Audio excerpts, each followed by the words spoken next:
Hello. So Eric Flogan is married.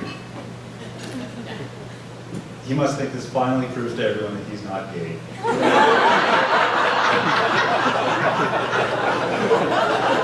And I have to admit it, I think even I'm convinced now, Eric. And nobody was more skeptical than I was. I mean, I had my suspicions, and for good reasons.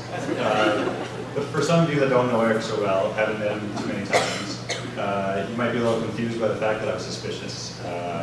He likes to portray himself as a very masculine guy. You know, he's strong and burly. He's a police officer. He likes talking about football and mixed martial arts. But once you get to know him and you spend a lot of time with Eric, you pick up on things that they don't really match this masculine facade or persona of his that he likes to put forth.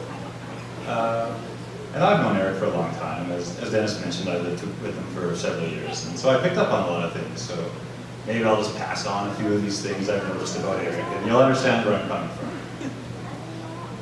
First of all, Eric's a big movie fan. He and I used to go to the theater together quite often, and I think he goes with Carla now quite a bit. And like any movie buff, he has his favorite actors and his favorite directors. I would say that Eric's favorite actor is Brad Pitt. Don't laugh. That's not the joke. Brad Pitt's a good actor. You know, I have a lot of respect for Brad Pitt. I'm also a fan.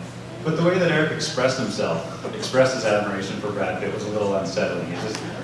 It was a little off. Like, I remember when he came home from the movie Meet Joe Black, and I asked Eric, you know, how was the movie?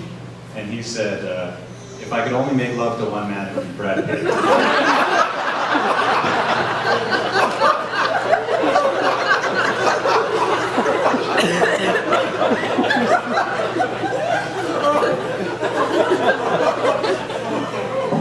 I thought that was kind of strange. That's not really even a movie review.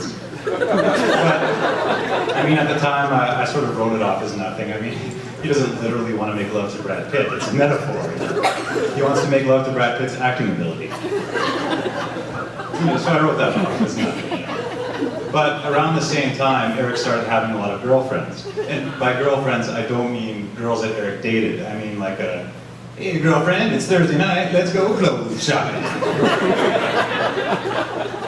And so when Eric would hang out with these ladies, he tended to do what I would consider to be feminine activities. I mentioned clothes shopping. He went to Lord of the Dance, which in itself isn't feminine, but when I asked him how the show was, he said, that Michael Flatley has an incredible ass. He went to a Backstreet Boys concert.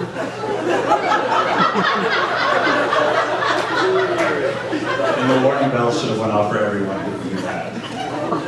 But I mean, I don't want to paint a picture of Eric that's not very accurate, because it's not like he only enjoys feminine activities. You know, Eric enjoys a good male outing.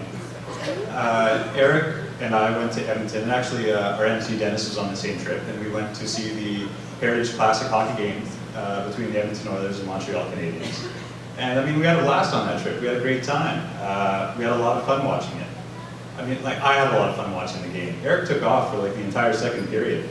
And so the start of the third period rolls around, and Eric returns to his seat. And I say, Eric, where have you been? You missed the whole period. And he said, yeah, at the end of the first period, I had to go use the men's room, and then I just hung out there for the last hour.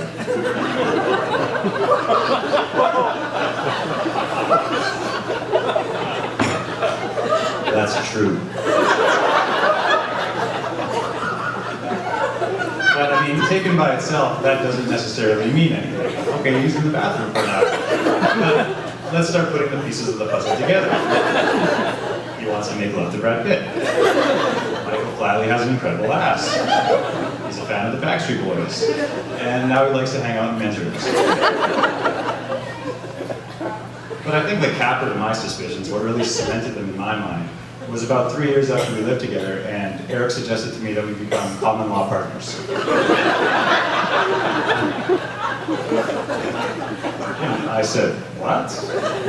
Because, you know, that's a very strange suggestion. And Eric tried to laugh it off, you know, for tax purposes.